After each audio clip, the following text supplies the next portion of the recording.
Welcome to Profit and Prosper, a podcast that will empower you to become financially independent as an entrepreneur.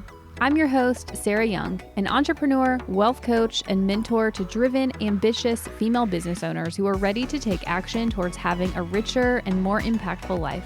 I'm here to push you to think bigger about what's possible for your business and life, and I believe that your business is the best way to have more time and financial freedom. Just 10 years ago, I was $55,000 in debt and leaving a traumatic marriage as a 20-something.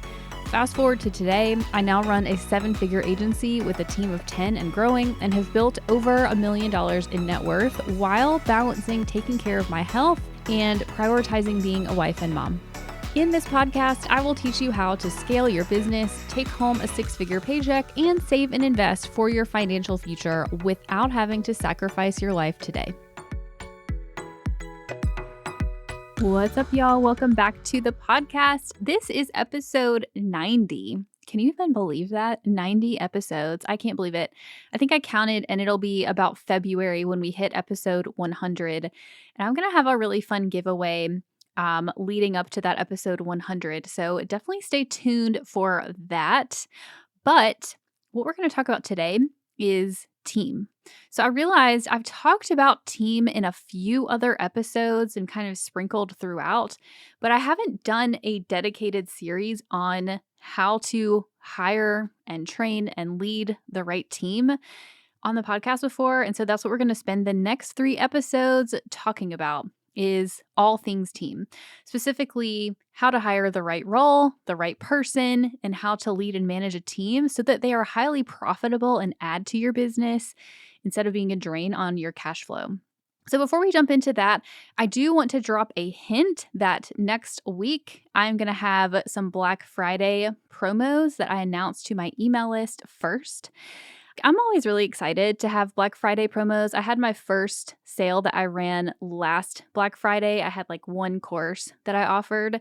This year, I have a whole lot more that I can offer because like before when I just had Young & Co., there's really nothing that an accounting firm can do for Black Friday, at least not that I can think of. I'm just not that creative, I guess. But now that I have all of my courses and coaching and teaching and mentorship and all that stuff, I have so many things I can do for Black Friday.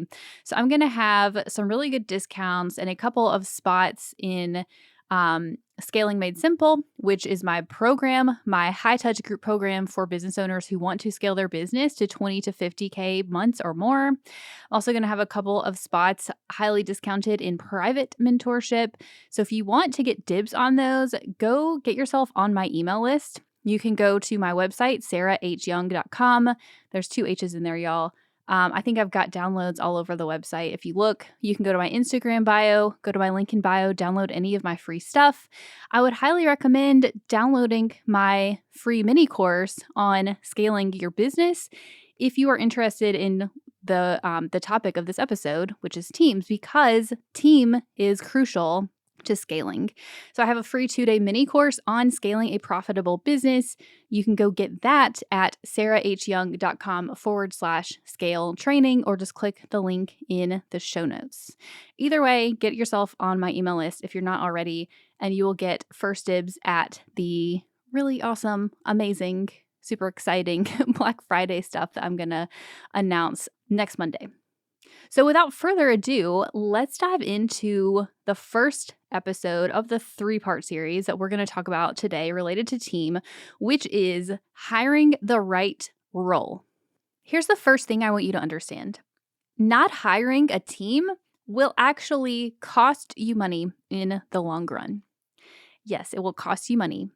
A lot of people, when they think about hiring, think about cost. You see cost because team members, especially when you hire full-time employees, absolutely, they can cost a lot of money. However, instead of seeing cost, what if we saw ROI, or return on investment? Not hiring a team will cost you money in the long run because you will only be able to take yourself so far by yourself. So if you want to grow your business, but you don't want to keep having to work longer hours, hiring the right team, specifically the right team member, having the right person in the right spot is going to help you scale your business and grow your revenue without you having to work more.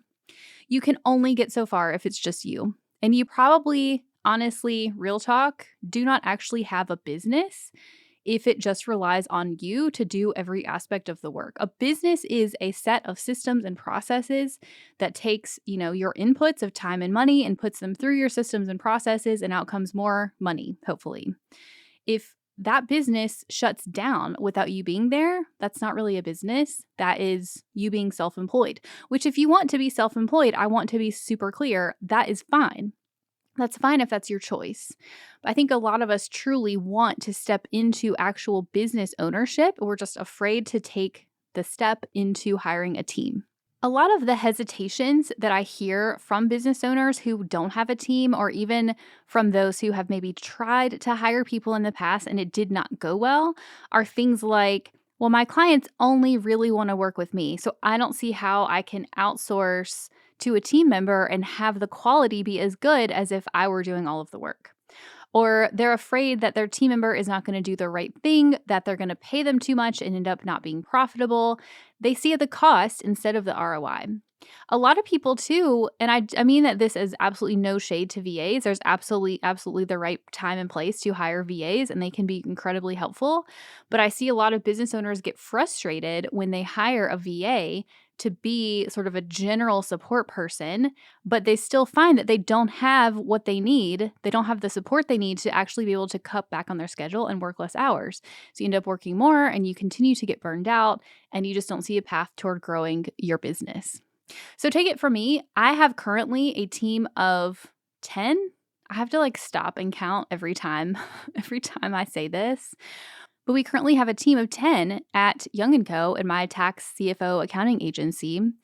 And in my corporate life, which I feel pretty far removed from now, but in my corporate life for years, I managed teams of all sizes from 3 up until about 20 some when I left the corporate world.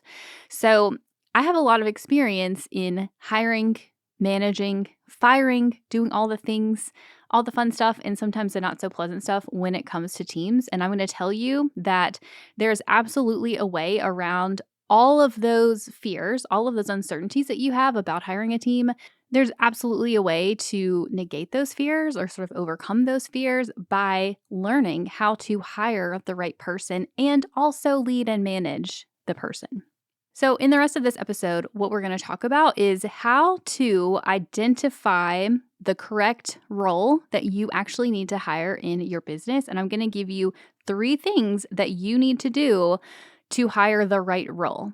In the next episode, we're going to talk about how to find the right person, because that is also difficult. There's different things that you need to do in order to attract and interview and bring on board the right person. But today we're just going to talk about how to identify the role itself. So the reason that this is important, I want to make this distinction, is I see a lot of business owners. I've worked with several of our CFO clients and some of my bigger coaching clients. They have team members on staff already, and they're having trouble with their team. Either their team is not as efficient as they could be, or they're overpaid, or whatever it is, something is just not working. The work quality is not there. And a lot of times I'll have them sort of draw out their ideal org chart. We sort of rethink, what are the ideal roles that you need to have in your business? And they immediately go to trying to fit their current team members into roles rather than identifying the roles independently of the team members. And the reason this distinction is important is that sometimes the people that you have currently on your team are not actually the right fit for the roles that you need, because you're not clear about the actual roles that you truly, truly need. And sometimes I know it can be hard, right? If we have team members, especially if they've been around for a long time, we might feel guilty about changing their role or changing their pay structure or even pulling back on their hours or firing them altogether. But this is what I tell my clients all the time. You have to make the decision for the betterment of your business, not for other people who aren't you. And I'm in no way saying that we should ever treat team members poorly. I'm not saying that at all. I believe in paying team members really well and treating them really well, but you also have to do the right thing for your business. And honestly, team members can feel like they're people, right? They can feel when things are off. They can feel when you're not happy with their performance, even if you're not saying anything out loud. Like they know when something's wrong, and that gives them the type of work environment that a lot of people just frankly don't want to be in. So that's why this distinction is so crucial to make is the right role needs to come first before hiring the right person. All right, so here are the 3 things that you need to consider in order to identify the right role that you need to hire in your business. Number 1, you might think this has nothing to do with your team, but it has everything to do with your team, and that is you need a good delivery model. Now, what do I mean when I say delivery model? What I mean by this is you have standardized offers with defined deliverables, meaning you make it easy for someone to come into this role to help you deliver for your clients. And they're not having to jump all over the place from one thing to the next. They can get into the groove by doing similar tasks over and over again rather than having customized everything for every other client, right? They're always wondering what they should be working on next. Instead, that's like a recipe for failure for a team member. Instead, we need to make sure that instead of customize everything, you have a set of standardized offers with a set of standardized things that your clients get. And people always tell me they can't do this. They always tell me you can't do this. And my response is no, everyone can do this. I don't care what industry you're in.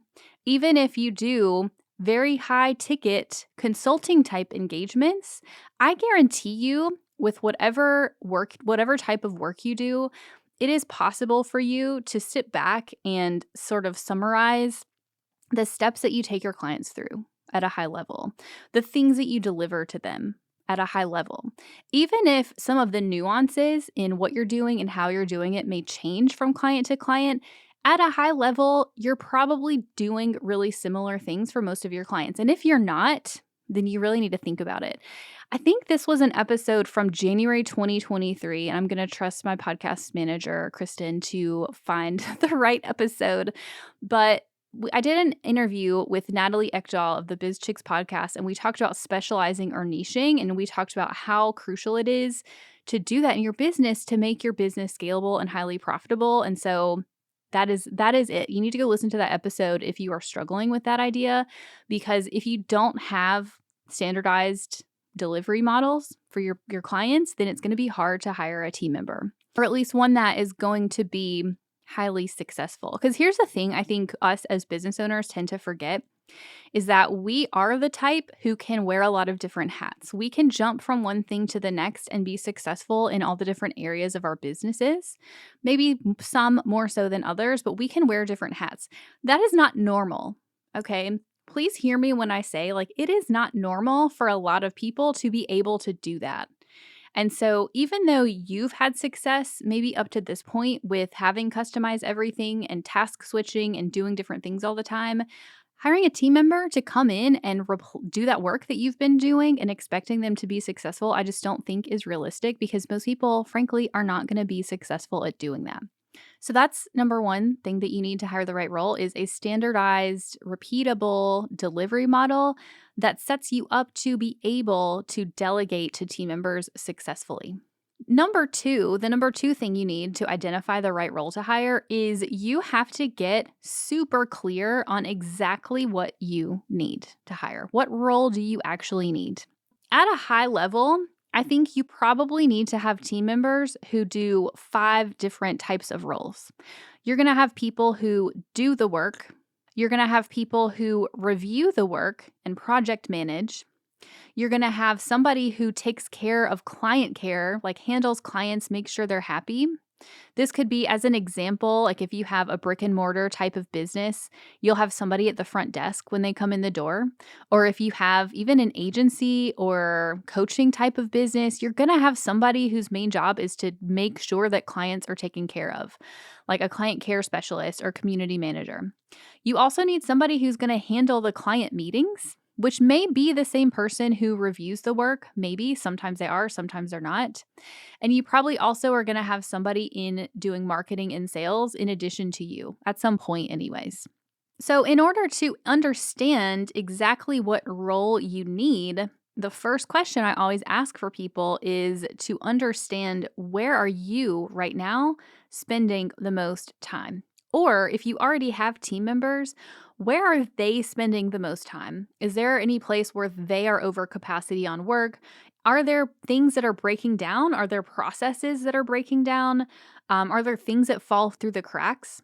The things that tend to need to be outsourced first earlier on tend to be in the areas of doing the work or in handling the clients in the client care aspects. That's what I find 99% of the time. And then once you get to the point where you have 2 to 3 people doing the work, then you probably need to hire somebody to review the work so that you don't have to individually manage all of those team members on your own. You can hand off that management to a next layer to help review the work that the doers are doing. Okay. The way that we understand the answer to this question is, where are you spending the most time, or where is your team spending time, and where are things breaking down, is you have to audit your business, right? You have to audit your time. That's one of the first tasks that I have you do if you join Scaling Made Simple, which is my higher touch group program to help you scale your business. That's one of the first things we do, is a time audit and a business audit, so that we can identify where the trouble spots are, because those are the things that we either need to completely let go of, just get rid of in your business, or we need to delegate first. And typically delegating the doing tasks or the client care tasks, those are the type of tasks that can be handed off to a more administrative type of role versus a strategic type of role. So those are two very different types of people. And again, just because you as a business owner, as an entrepreneurial type of person, can do both the admin stuff and the strategic stuff, doesn't mean that you're going to be successful in hiring somebody to come in and do both of those things.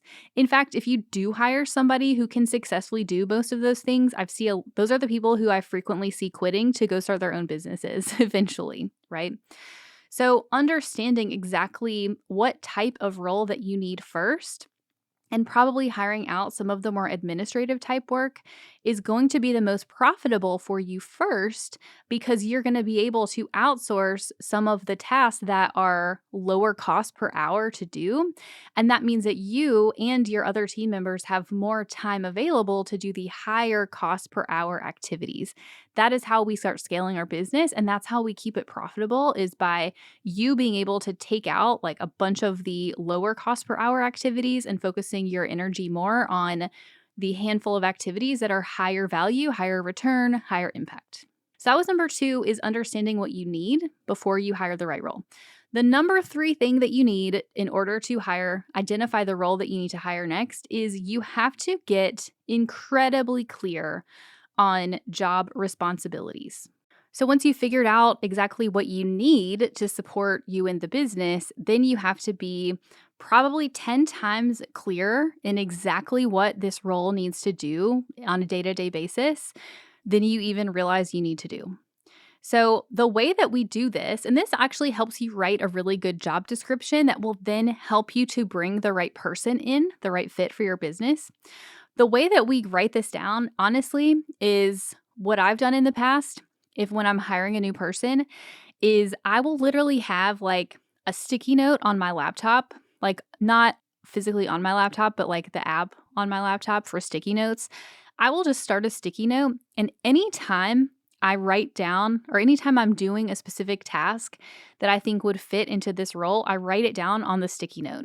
And I do that for like 1 or 2 or 3 weeks, right? To give me enough time to go through all the different things I could possibly be doing in my business. So I actually did this recently because we hired a client care specialist at Young & Co. And honestly, y'all, this is a role that I would encourage you to hire sooner than I did. Don't always do what I do what I don't do what I do what I say. Sometimes I need to take my own medicine. Honestly, I should have hired this person sooner, and I think she's going to be life-changing. But what I did, I honestly did not even realize until I did a time audit of myself how much time I was spending doing the things that a client care person would do. And so what I did was I put that sticky note, I opened up the app on my computer, and I just started writing down, okay, I'm putting proposals together, I'm sending renewals, I'm sending invoices, I'm handling email communications, I'm putting things in ClickUp, like all the things I would literally write down on the sticky note. And after a couple of weeks of doing this, I had a lot of stuff. And that helped me to write a very clear, in my opinion anyways, a very clear job description that I was able to post to get the person hired, right? And then that job description actually helps you. We're going to talk about this in the next 2 episodes. It can help you to weed out people who are a good fit if you're more clear on exactly the job description. And it can also help you to manage your team better if you manage to the job description. So I think it's really important to clearly define all of those job responsibilities. So write them down as you do them. Or if you have a team already doing some of these things, maybe have them track their time, and then you can go in and see, okay, they're spending a lot of time doing this. This is something I can carve out and give to this other role. The other thing you need to watch out for is making sure that you are hiring, when you're writing these job descriptions down, the responsibilities down, make sure you're not writing down responsibilities in every different area. We need to hire people to do a specific thing and not hire a jack of all trades. I think I've said this in like 3 different ways so far in this episode. Again, like where you're very unlikely to find a highly successful person who's going to come in and be really successful in a role being a jack of all trades. It's just not going to happen. You would do better, instead of trying to hire 1 jack of all trades, hiring 2 part-time specialists in a particular area. They're going to be more effective. They're going to be more efficient. The quality of work is going to be a lot higher. So be 10 times clearer writing down your job responsibilities than you think you need to be. This is an area too where I find that all the stuff that I'm carrying in my head, like once I got it down onto paper, all the things I was doing, I was actually kind of shocked at all of it. And the reality is, if it's living in your head, then you're never going to be able to successfully train somebody else on it because they can't get in your head. You need to start taking it out of your head, and that's why we need a good job description, okay? So that is it for the 3 things you need to identify the right role to hire in your business. So to summarize, we need a good standardized delivery model. We need to understand very clearly the type of role that you need, and you need to very clearly define the job responsibilities for the role that you're going to hire. So that is it for this episode. Make sure you come back next week. We're going to talk about how to find the right person that is the right fit for the right role that we just talked about in this episode. So come back and check that out next week. And if you want to get in on the Black Friday, Cyber Monday, whatever we want to call it, deals I'm going to have, we're going to have a discount on all of my courses and masterclass replays. We're going to have a pretty hefty discount on Scaling Made Simple for a handful of people to come on. And I'm going to offer another pretty solid discount on a very small, like 2 or 3 spots in private mentorship with me to start in January 2024. All right, so if you want dibs on those, make sure you're on my email list. I'm sure there'll be tons of links in the show notes. I'm sure you can go and check out any of the free stuff that I have to get on the email list, or go to my Instagram link in bio and download any of the free stuff, or my website, y'all. Just make sure you get on the email list, and you'll be the first to know when all of that goes live next week. So I hope you enjoyed this episode, and I will see you back here next week. Thanks for listening to this week's episode. Listening and learning is great, but implementing what you learned is even better. So what's one thing you can do this week to make more money in your business, save for your financial future, and start living your most prosperous life? If you found this episode helpful, please leave a review on Apple Podcasts and share with a friend, because it helps me reach more amazing female entrepreneurs like yourself. See you in next week's episode.